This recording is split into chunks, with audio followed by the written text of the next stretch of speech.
welcome back to my channel. So today I'm going to talk and do a recap about all of the dining that I did while I was at Walt Disney World on my most recent Disney trip.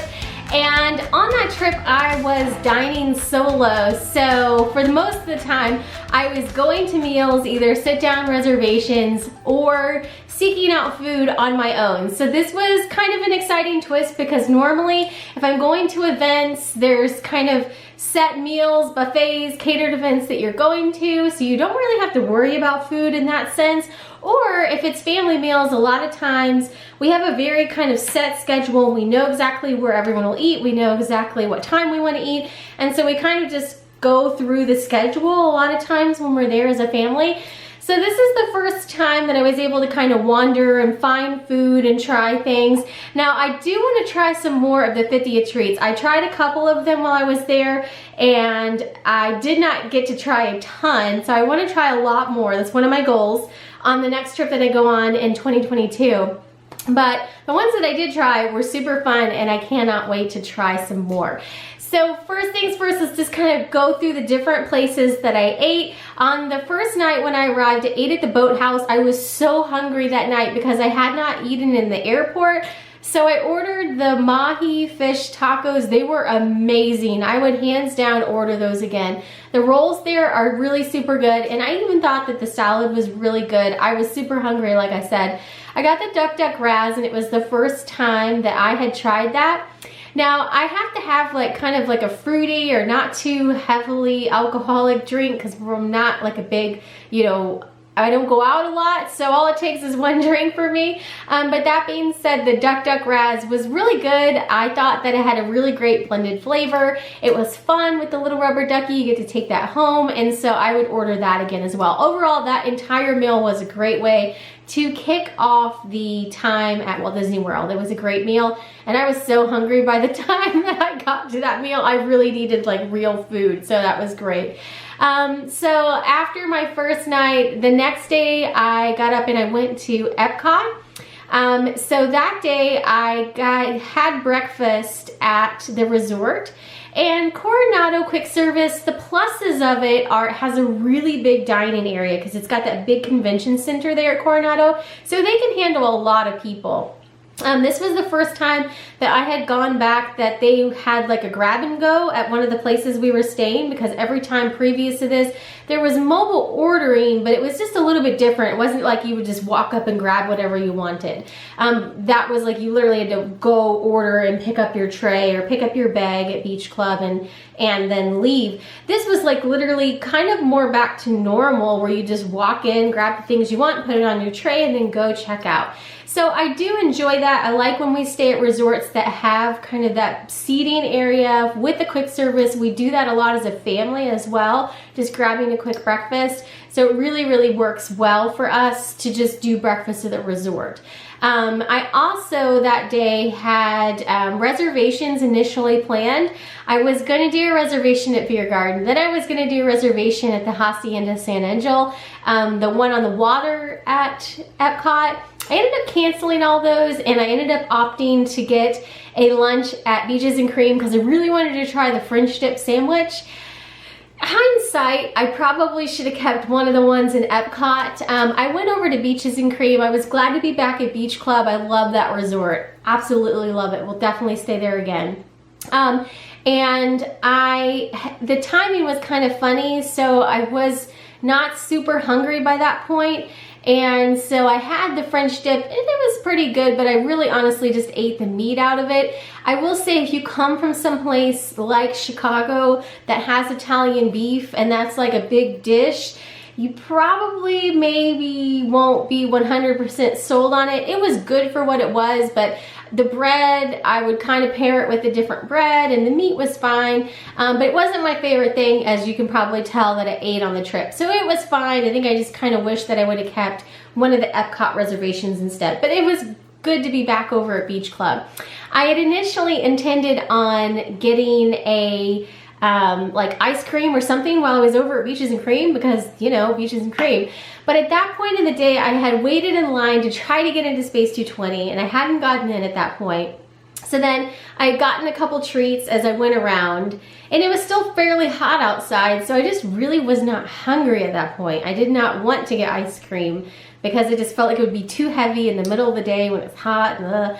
So I actually did not end up getting ice cream, but the nice thing is the window to go is open at Beaches and Cream, so even if we don't stay at Beach Club on our next trip, we'll probably try to pop over there and just go to the to-go window and get some ice cream with the kids, and they'll enjoy doing that. So I was glad to be over at Beach Club. Probably in hindsight, should have just kept one of those reservations at Epcot.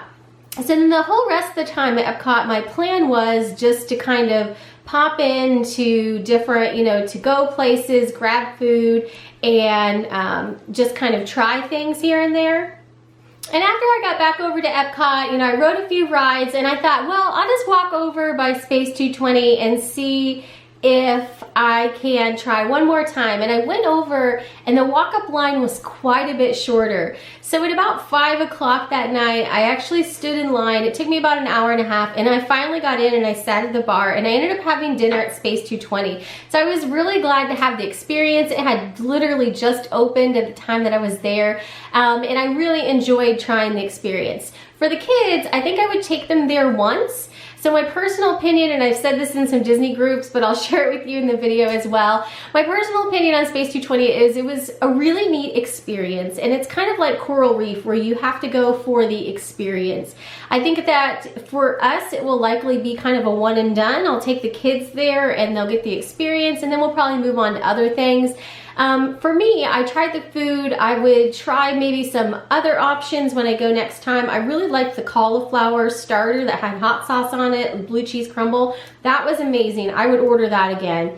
My main dish was chicken on top of some mashed potatoes. The mashed potatoes were super good. I love mashed potatoes in a restaurant. I don't know what that is, but I love mashed potatoes in a restaurant. So those were really good. The chicken was not my favorite kind of chicken. I didn't really eat very much of it. I wouldn't order it again. And so the entree was kind of so-so for me. And then the dessert came, and I got the lemon tart, and it was beautiful. It had like chocolate rings and blueberries on the side. And I love sour stuff, but it was just a little too lemony for me. So I didn't really eat much of that either, but it was beautiful and takes a great picture. So if you're there for pictures, order the lemon tart dessert because it was really great. It had like the Saturn rings on it and just looked beautiful. But all in all, I would definitely order different things the next time that we're there. The only thing I would probably reorder is the cauliflower starter and also the planetary punch. I got that as a drink, an alcoholic drink, and that was really good as well. I would reorder that. So to me, the review that I've kind of left, and people have been chatting in Disney groups, I'm in a ton of Disney groups online, and my thoughts on it is it's really geared more for adults than kids, which is kind of an interesting take on it, I guess, being inside Walt Disney World, which you would think for starters would probably be for kids, but this restaurant really seems geared more for adults. The alcoholic drinks are amazing. There's a ton of them, and I want to try more of those when we go back. The kids meal seems kind of basic, to be honest, and I don't really know what my kids are going to eat when they go there, so that's going to be interesting, but it's going to be worth the experience, I think. They have this whole kind of show as you're going up. You're riding the space elevator, and then you get to walk through. You feel like you're in a space station. Then you get in the room, and they have like these big screens all around the side where it looks like you're in space. That was really neat, and I could see as a kid really enjoying that. The only thing that did bother me, but I see from a safety angle why it is necessary, is on the opposite side of the screens there are exit signs that show through the screens, and so it's actually saying exit backwards. I don't know if it's projected, or I don't know why you can see it, but I just, every time you look out the window, I was like, oh look, there's an exit sign. But it's good to know where the exits are. So then it was later, so by the time I got done at Space 220, I didn't do a whole lot else with treats. So that's on my list to do. I really want to just do like a whole like dinner at Epcot and just do all the treats. So maybe during Flower and Garden, I'll be able to do that. But I was really glad to be able to try Space 220. So on the next day, I went to Magic Kingdom, and that day I had planned on just getting breakfast when I got into theme park, which didn't work out so great for me because all of the food places were the places that had lines. I did not realize that was how it was going to be. So I started going around, and everywhere had a really huge line, and mobile ordering was bogged down already earlier in the day. So I thought, well, I'm not super hungry, so I'll just wait until I can get lunch, not knowing what was gonna happen around lunchtime. So I had a couple social media meetups and was able to meet up with some people, and by this point it was midday and I was starting to get kind of hungry. So Allison from Jones Family Travels and I, we started to put in a mobile order, and I had gotten one mobile order to go through at Aloha Isle, and I'd gotten the Showtime with Jose. It was the mango Dole Whip, so good. It was amazing. So I'd had that, but I hadn't had any like real food. So we tried to put in a mobile order for lunch, and it went through, but it was just saying preparing. It was never doing anything. So we went over to the restaurant. We found out there was a huge issue with mobile ordering that day. So we tried a different restaurant, went over to it, same thing. The system, for whatever reason, was just letting mobile orders continue to go through, and it wasn't closing them off. So from 1 o'clock to 4 o'clock, hundreds of mobile orders got put in, and they just had to manually cancel them all because they were overloaded and they couldn't get to them. So we put in an order at Pecosville, we put in an order at Pinocchio Village House. Neither one of those ever went through. I got charged for them, but they ended up having to refund them back to me. So we ended up going back over to Aloha Isle, and I had a second Showtime with Jose, and that was my lunch. So I had a Showtime with Jose for breakfast and a Showtime with Jose for lunch. That was my breakfast and lunch that day. So breakfast and lunch of Disney Champions. By this point in the day, we were hanging out, and when we parted ways, it was about like 4:30, and I'm like starting to be hungry, right? Because it's almost 5 o'clock, and it's starting to almost be dinner time. At this point, I have not had any real food because I miscalculated and I was gonna eat breakfast at the theme park. So, and all the stands had really long lines because everyone wanted the popcorn buckets. So you couldn't even like go get a pretzel or anything because everything had a line. So I tried mobile order one more time, and finally around like 5:30, I got a mobile order to go in at Pecosville. So I got some chicken nachos, which were really awesome. And I got the sparkly iridescent churros, which were great. And I was just happy to have real food at that point. That was my first like real meal of the day. The only bad part was I then had reservations at Be Our Guest about 3 hours later at about 8:30 that night, and that was gonna be like my sit down dinner. And so because I had eaten my lunch so late at Pecosville, like around 5, by the time I got to dinner at 8:30, I really wasn't that hungry. So I went to Be Our Guest. I love the atmosphere there. I'm still glad I had the reservation. I haven't been there in a while. It was beautiful inside. I did get the iridescent lemonade there, which I loved.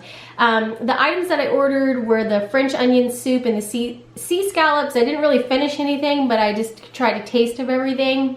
And then I took the desserts to go. So dinner probably would have worked out a little bit better if I could have gotten my lunch earlier and not still been full from lunch. But I was glad to be there, get the ambiance, and try the food since it had reopened. This was the first time I'd been since it reopened.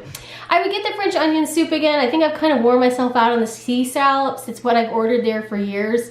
And it's kind of changed. I used to like it a lot better like back when it first opened. I think that was the best version of the sea scallops that they had. So I think anytime I go there in the future, I will definitely order something different. But that's how I closed out my night, was walking out of Magic Kingdom with my box of desserts and taking those back to the resort with me. So the next day, I woke up and I had breakfast at the resort that day because I did not want to make the same mistake twice. And I took a fun picture. They had great breakfast sandwiches, which I had tried earlier on my trip. But they also had these giant donuts, kind of like the big ones that Joffrey's has. And I wanted to try these giant donuts on my last day. So I took some fun pictures with them. There's the giant donut that I had. And it was really, really good. So I had a big donut. I had the refillable mug, which completely paid for itself. And I had a great breakfast before I took my bags to Ball Services and headed to Disney Springs. So when I was at Disney Springs, I stopped by Amorette's, the pasteria or the cake shop that has all sorts of specialty cakes, so delicious. And I got a Haunted Mansion cake to take back with me to the resort to eat with my lunch. It's kind of like my lunch dessert.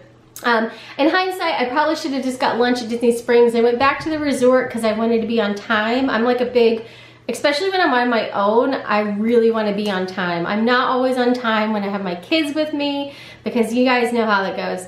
But I really wanted to be back there early, so I left Disney Springs a little bit early so I could get back to the resort to make sure I was at, you know, the bus stop and had picked up my luggage and all that early / on time for the Magical Express. So I just ate lunch back at the resort.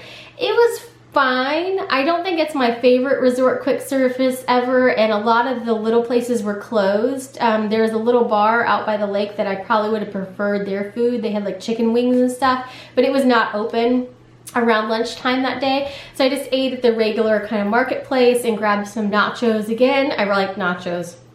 And they were fine, but the nachos at Pecos Bill were definitely better. And then I had the little cake, the Haunted Mansion cake. Oh my gosh, this was probably my second favorite food item that I got on the trip. The sparkly lemonade and this cake. Oh, this cake was amazing. It had so many layers, and the fondant around it was amazing. It was so cute, very well done. We will definitely go back and get some more of those little cakes. And they have a really cute 50th one. I was gonna get that one. They were out at the time I was in there, and I didn't wanna sit and wait because, like I said, I wanted to be back early to get back to the Magical Express. But next time I'm there, I will definitely try one of those 50th cakes. So that was kind of the rundown of what I would do with food. What I want to do on one of the next trips that I go, either on my own or with the family, is definitely get some more of the 50th treats. I want to try some more of the stands around the Epcot World Showcase. And then probably just try a couple sit-down meals that have recently opened up and see what those are like as well. So let me know what your favorite treats as a part of the 50th celebration are below down in the comments. And I think that about wraps up the Disney series. I think that we are about through all the videos. So thanks for watching. I hope you guys enjoyed coming along on my solo Disney adventure for the 50th celebration. And I will be back to regular vlogs here very soon. Thanks for watching, and have a great day.